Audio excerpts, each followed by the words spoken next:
رسول اللہ اما بعد۔ نبی کریم صلی اللہ علیہ وآلہ وسلم نے ارشاد فرمایا لا تباغضوا ولا تحاسدوا ولا تتدابروا وكونوا عباد اللہ اخوانا۔ اللہ کے بندو، ایک دوسرے کے ساتھ حسد نہ کرو، ایک دوسرے کے ساتھ بغض نہ رکھو، ایک دوسرے کو دیکھ کر پیٹھ نہ پھیرو۔ اللہ کے بندو، بھائی بھائی بن جاؤ۔ کتنی بہترین تعلیم دی اللہ کے نبی صلی اللہ علیہ وسلم نے کہ کسی کے ساتھ حسد نہیں کرنا، قطعاً کسی کے کاروبار پہ، کسی کی اولاد پہ، کسی کے مال پہ۔ یہ اللہ تبارک و تعالیٰ کی طرف سے جس کو مال دے رکھا ہے وہ بھی آزمائش میں ہے، جس کو نہیں دے رکھا وہ بھی آزمائش میں ہے۔ مال جو کما رہا ہے حلال کا کما رہا ہے، حرام کا کما رہا ہے، یہ آزمائش ہے۔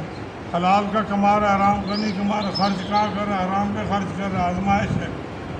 اولاد آزمائش ہے، انما اموالکم واولادکم فتنہ، مال بھی تمہارے لیے آزمائش ہے اور اولاد بھی تمہارے لیے آزمائش ہے۔ تو کسی کے مال پہ حسد نہ کریں، اور جو اللہ تبارک و تعالیٰ نے دے رکھا ہے اس پہ صبر کریں اور شکر کریں اللہ تعالیٰ کا، اور ہمیشہ اپنے سے نیچے کی طرف دیکھیں۔ یہ طریقہ بھی بتایا نبی کریم صلی اللہ علیہ وسلم نے، فرمایا لا تنظروا الی من هو فوقکم انظروا الی من هو اسفل منکم، جو تم سے نیچے ہے نا اس کو دیکھو، اپنے سے اوپر کی طرف نہ دیکھو۔ فهو اجدر اللہ تقدروا نعمت اللہ علیکم، اگر ایسا نہ کیا تو تم اللہ تعالیٰ کی دی گئی نعمتوں پر ناشکری کرو گے۔ اللہ تعالیٰ نے جو نعمتیں دے رکھی ہیں ان کی ناشکری کرو گے، اس لیے ہمیشہ نیچے کی طرف دیکھو۔ تو بندے میں یہ حسد کیوں پیدا ہوتا ہے؟ جب اپنے سے اوپر کی طرف دیکھا، فلاں کے پاس اتنا ہے، فلاں کے پاس اتنا، فلاں کو۔ اللہ کے بندو، یہ مال کوئی اچھی چیز نہیں ہے۔ مال کو اللہ تعالیٰ جہاں بھی بیان کیا ہے اس کو اچھے لفظوں میں بیان کیا، مال کو فتنہ کا، آزمائش کا۔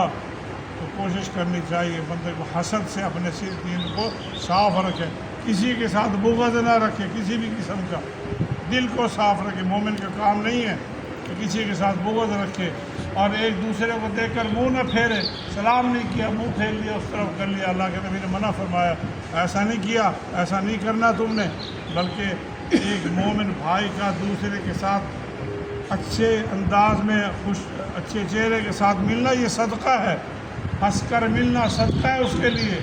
لیکن ہمارا المیہ، ہم نے سارے کام شریعت کے خلاف کرنے، ہمارے خواہشات کے جو بت ہیں اتنے خطرناک ہو چکے ہیں کہ اللہ تعالیٰ ہمیں اپنے حفظ و امان میں رکھے۔ یہ جو تین باتیں اللہ کے نبی نے فرمائی ہیں صلی اللہ علیہ وسلم نے، ایک دوسرے کے ساتھ حسد نہ کرو، ایک دوسرے کے ساتھ بغض نہ رکھو، ایک دوسرے کو دیکھ کر منہ نہ پھیرو۔ اللہ کے بندو، بھائی بھائی بن جاؤ، بھائی بھائی بن جاؤ۔ مسلمان تو وہ ہے نا، ایک مسلمان کا بھائی کی طرح ہوتا ہے، وہ جو اپنے لیے پسند کرتا ہے وہی اپنے بھائی کے لیے پسند کرتا ہے۔ اپنے لیے عزت چاہتا ہے، اپنے لیے مال چاہتا ہے، اپنے لیے اچھی اولاد چاہتا ہے، اپنے لیے اچھی نوکری، اچھا کاروبار چاہتا ہے۔ تو یہ دوسرے مسلمان کے لیے بھی چاہ لے کہ اللہ تعالیٰ ان کو بھی سیدھا نعمتوں کے نواز دے جیسا تجھے دے رکھا، مگر ایسا نہیں کرنا، ایسا نہیں کرنا۔ ہم نے تو اللہ کے رسول کی مخالفت کرنی ہے، تو کب کہاں کیسے زندگی میں سکون آئے گا، کیسے گھروں میں آرام آئے گا؟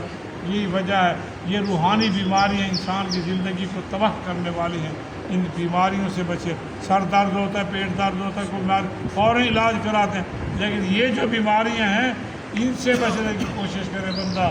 یہ بیماریاں انسان کی آخرت بھی تباہ کر دیتے ہیں اور دنیا کی زندگی بھی تباہ کر دیتے ہیں۔ تو اللہ کے بندو، بھائی بھائی بن جاؤ، بھائی بھائی بن جاؤ۔ اللہ تعالیٰ ہمیں عمل کی توفیق عطا فرمائے۔